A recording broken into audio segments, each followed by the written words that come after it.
Good day. My name is Bello Jume, a teacher from Nigerian Korean Model School. I'm here to present a topic, curriculum-based teaching and learning for model school. Here's the topic.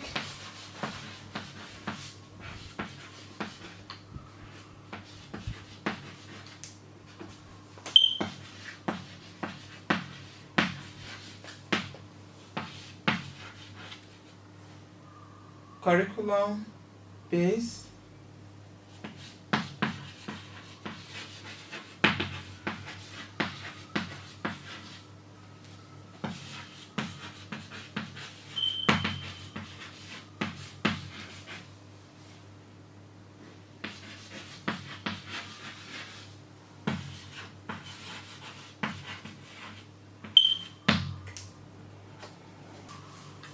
curriculum-based teaching and learning for model school.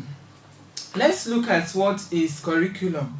Curriculum is a guiding principle for effective teaching and learning in the school. Every organization has their own curriculum, but in the school, the curriculum that is prepared for the school is what the teachers and students use in teaching and learning. Skill-based curriculum for skill-based curriculum, just like in home economics as a subject, most of our work are skill-based.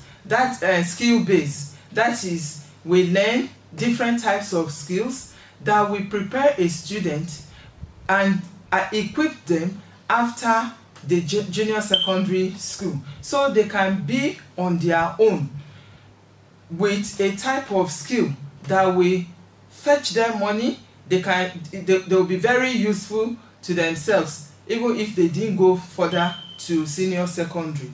Then we have knowledge-based curriculum. This one is based on reading, writing, calculation and all that. Then we have curriculum for model schools.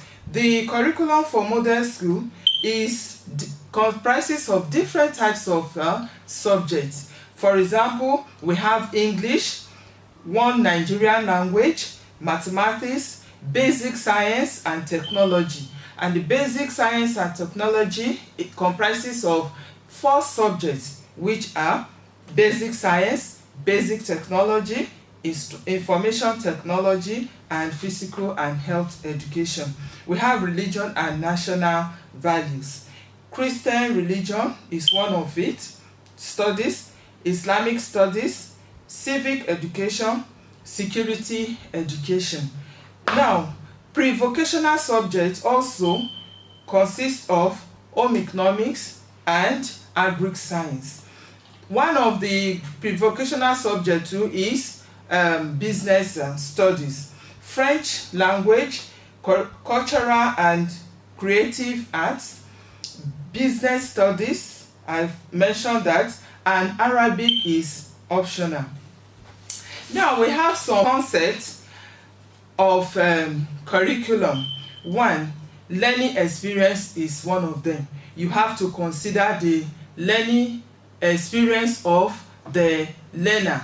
That is the interaction. What is the learner has equipped himself or herself within the environment that the learner is. You need to put that into consideration. Then the learning activities. This is the exercise or activities that the learner engages in or herself with the learning environment.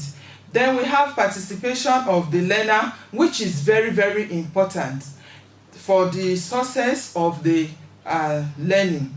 Then we have aims. You need to have something in mind. What is the hope to be achieved, or what do you hope to achieve as a result of the educational experience? Then we have subject matter. The subject matter, it explains what the learner is expected to learn in form of knowledge, skills, attitude, ideas, and the values. Then objective.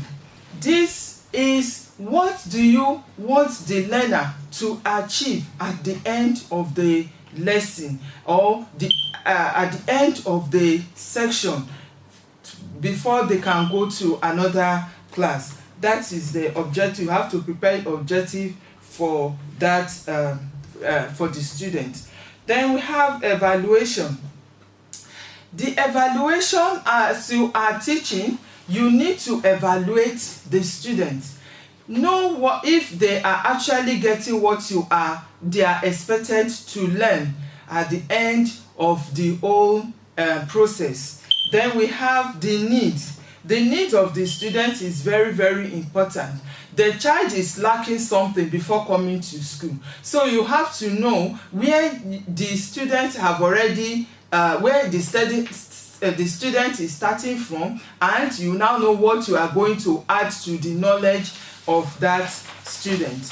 Then the curriculum in implementation, you have to follow a stages. It's a process which if you miss out one, then there will be a problem. For example, before you can teach or before you can give any instruction to any learner, you need to ask yourself, what do I want to teach in this lesson? And that is your objective, which we mentioned earlier on. Then what am I going to teach in this lesson? That is the content or the subject matter is very important. How am I going to teach it?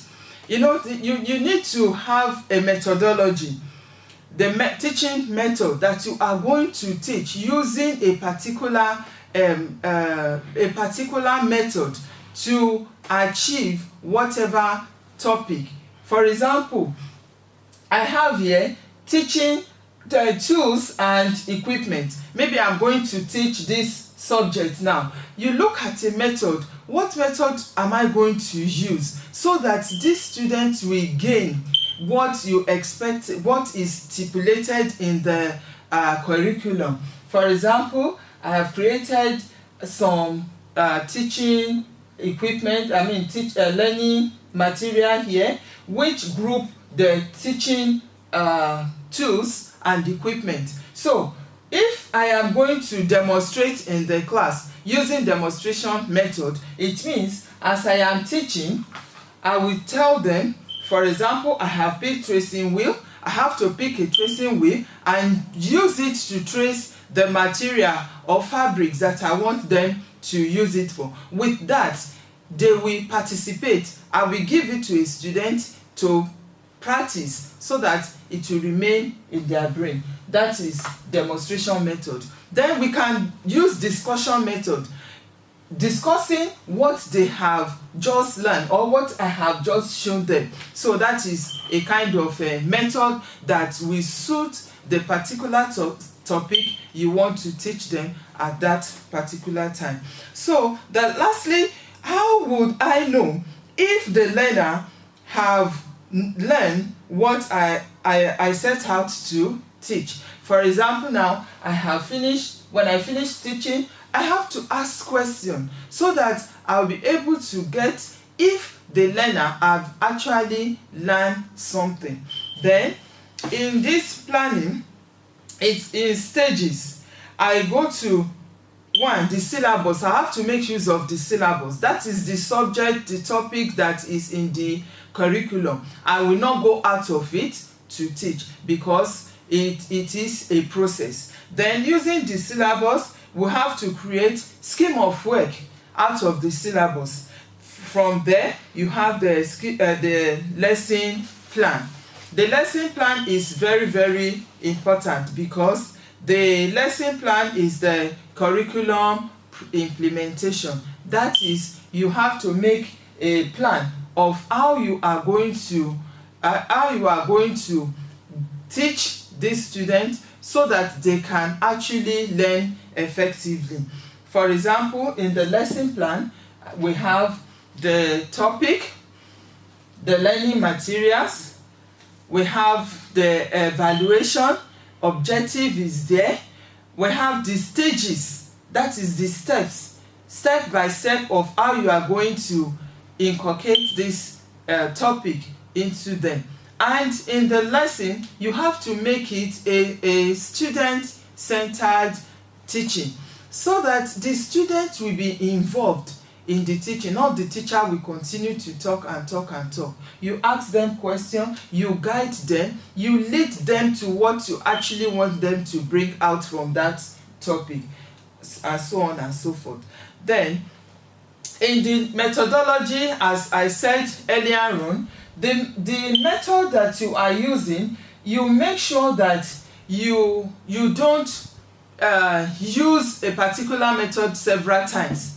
You can change. If you use a method and it's not suiting, you are not getting the result, the good result from the evaluation, you can change to another method, so that you will be able to make the learning effective, and the teaching too will be effective. The student, the teacher, both of them will enjoy the teaching.